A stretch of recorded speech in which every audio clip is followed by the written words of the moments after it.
Hi BookTube, and welcome to a new video. I wanted to sort of discuss something that struck me today, and that is the literary archive of authors after they've died. This was brought about because I watched a fascinating documentary on the fate of Franz Kafka's archive. Now Kafka himself wrote a note in his last year of life to his sort of lifelong friend Max Brod saying, "Please burn all my work." And his three novels were done in notebooks. They'd never been published. They were all sort of handwritten. He'd only had a few short stories published in his lifetime, but his entire archive were these three novels, all his short stories, personal letters, obviously to his girlfriends and other correspondence. So it's quite a significant archive of stuff that no one really would have seen at the time. And Kafka died. Max Brod sort of angsted over what he should do, whether he should fulfil his friend's last will and testament and burn it all, or whether he should preserve it for the world, because he genuinely believed that it was absolutely of worth.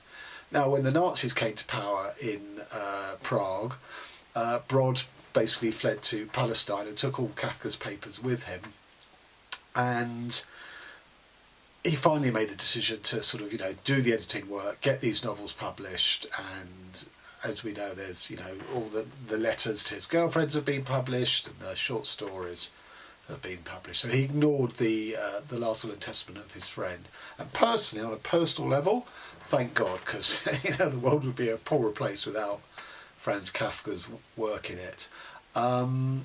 But even then, that's a question of the right to be forgotten, which is obviously a live issue now of when you put stuff online and then you die and it remains there for perpetuity. And there's this whole debate about sort of ownership and the right to be forgotten. So even back in the 1920s, that was sort of prefigured by the Kafka thing.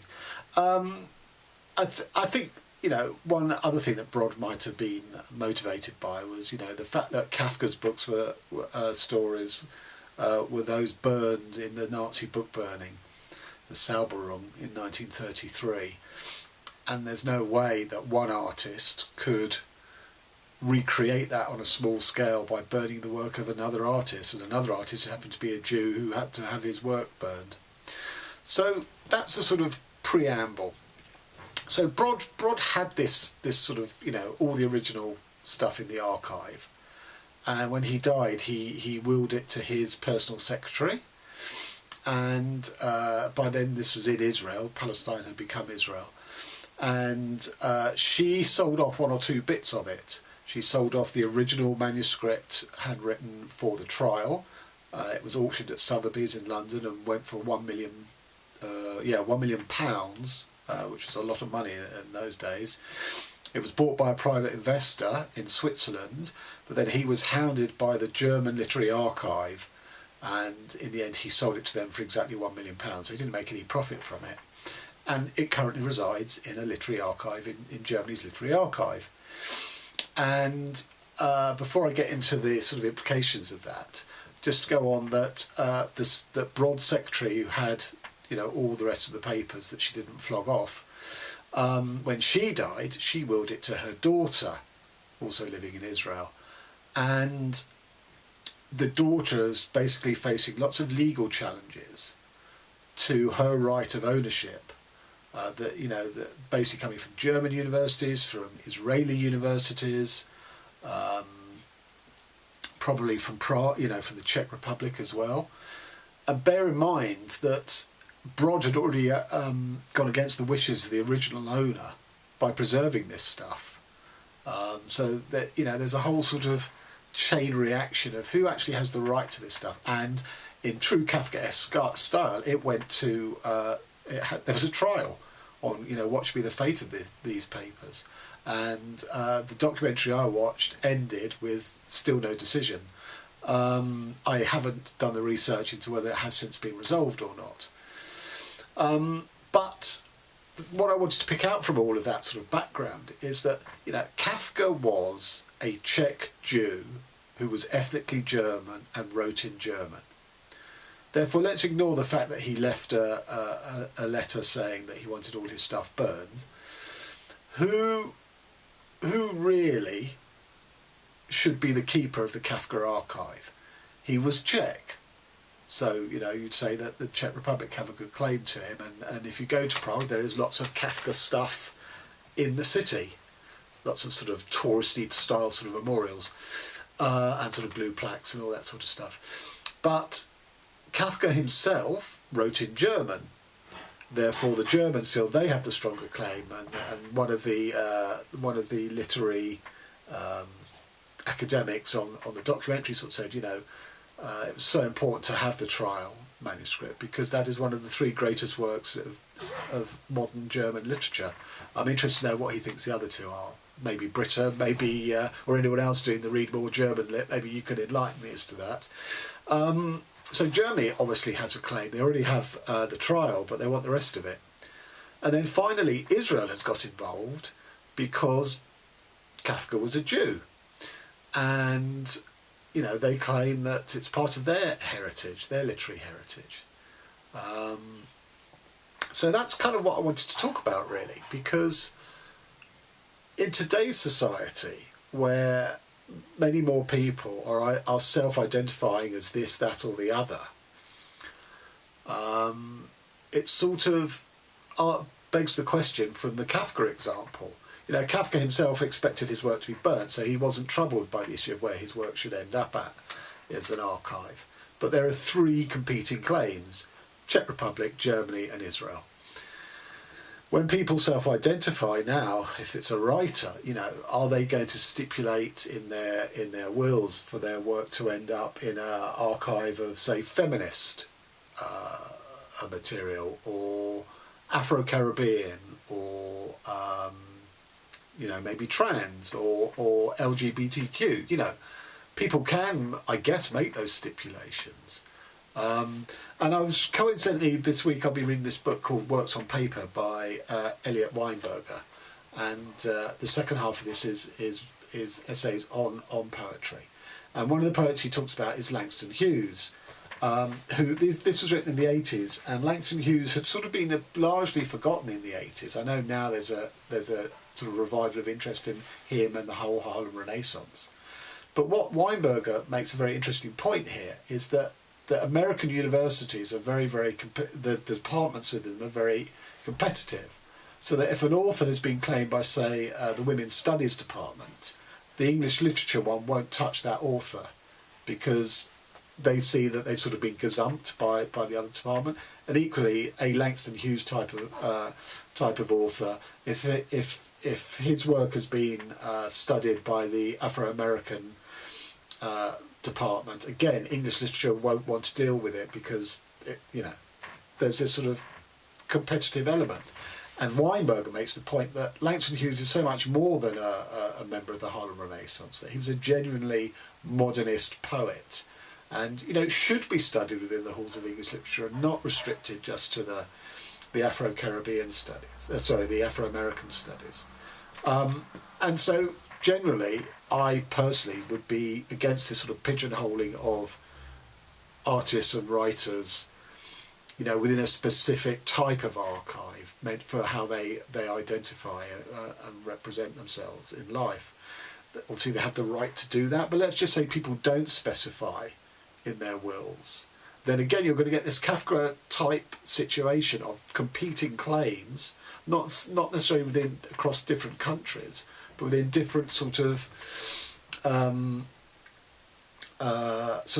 minority groups or identifying groups, you know, trying to say that they have the best claim on the work. So I found the Kafka thing very, very informative because you know, it's been replicated now in the situation we've got ourselves to in the modern world. And I just wanted to say that if I was fortunate enough to attain the status of a writer whereby people were interested in my archive, you know, first of all, I don't think I would will it specifically to any sub sort of library or institution. I think I'd be happy for it to go into maybe a university or a specifically literature-based institution. I wouldn't feel it needed to go into... So, for example, I am a Jewish writer, No, I'm a writer who happens to be Jewish. I don't write about Jewishness or my Jewishness. So there was no way I would want my work to end up in an archive in Israel. Apart from the fact I'm politically opposed to the current regime in Israel and how it treats Palestinians, I don't see what my work has to do with Israel. I don't write about Israel and I don't write about Jewishness particularly. So I think I would be appalled if there was any claim that somehow Israel was the best home for my work because of the mere proximate fact that I happen to be Jewish. That's sort of by the by. The other thing that it got me thinking about was, well, even if I do reach a status where someone is interested enough to preserve my archive, I have no archive because we now live in the world of the computer and online, and you know, I barely write anything handwritten. It's all composed on a laptop. I do keep one or two earlier iterations of a novel just for my own personal reference. So I suppose there might be a bit of interest in preserving those and handing those over, although I don't personally, I don't think there's a huge amount to be gained there. And when I do handwrite stuff, it's normally because I'm away from my keyboard, I'm travelling or whatever, and I make use of notebooks like this. But you know, this is what they look like. As I transcribe them from handwriting onto my keyboard, I cross out the stuff. I'm not crossing out the stuff because I'm not going to use it. I'm crossing out because I have used it. So everything here is going to be replicated in the document on my laptop, which eventually gets published. There might be a few word changes, but again, do you really want to go for the time and effort for sort of snooping out minor changes? And when something isn't crossed out, such as that, it's more likely that I've just neglected to cross it out than, oh, actually I didn't use that paragraph of notes at all. So, you know, I don't have many of these books, 5, 6 at the most. I don't really see that forms an archive. And equally, again, we live in an email world, so there's no exchange of letters with people. There's exchange of emails, I suppose, but I haven't preserved them. I'm a religious deleter of emails once they're no longer relevant. Now, it's true, I suppose you could go about every recipient of an email from me and see if there's worth cobbling together an archive there. Personally, I don't think so. But again, you know, this whole sort of literary tradition of letters doesn't exist for me, and I suspect doesn't exist for a lot of modern day writers because we do everything online. So the notion of an archive, again, if I was blessed enough to rate significance of one wanting to be preserved, there'd be very little in it. I mean, as a writer, on my laptop, I have the final versions of all my work, 1 or 2 iterations maybe of some of them, not even all of them. I have all my flash fiction. I think I've written about 250, of which I published, I don't know, maybe about 160. So that leaves about 90 others. But a lot of those are available on my blog, which, unless I terminate that at my death or give orders for it to be terminated, are in the public domain, have been in the public domain, are accessible. So there may be about, I don't know, 30 stories either half finished or I just haven't seen fit that they were good enough to be put even on my blog. Most of them are unfinished, I have to say. So there's a small archive potentially there of unseen stuff, but nothing terribly significant, I'd say. And then I suppose I've got my works in progress. I've got 4 novels that have been started, I think, something like that. If I drop dead tomorrow, maybe they would be of interest for an archive. But what I'm basically saying is, I suspect that the notion of a literary archive going ahead from this point is going to have less and less, certainly less and less content, but possibly less and less relevance because of the lack of content for issues like the whole Kafka debacle to arise, because there won't be anything worth fighting over. So there's some sort of stray thoughts on the whole tradition and notion of literary archives of deceased authors. Let me know what you think, and let's see if we can get a conversation going. Okay, thanks. Till next time.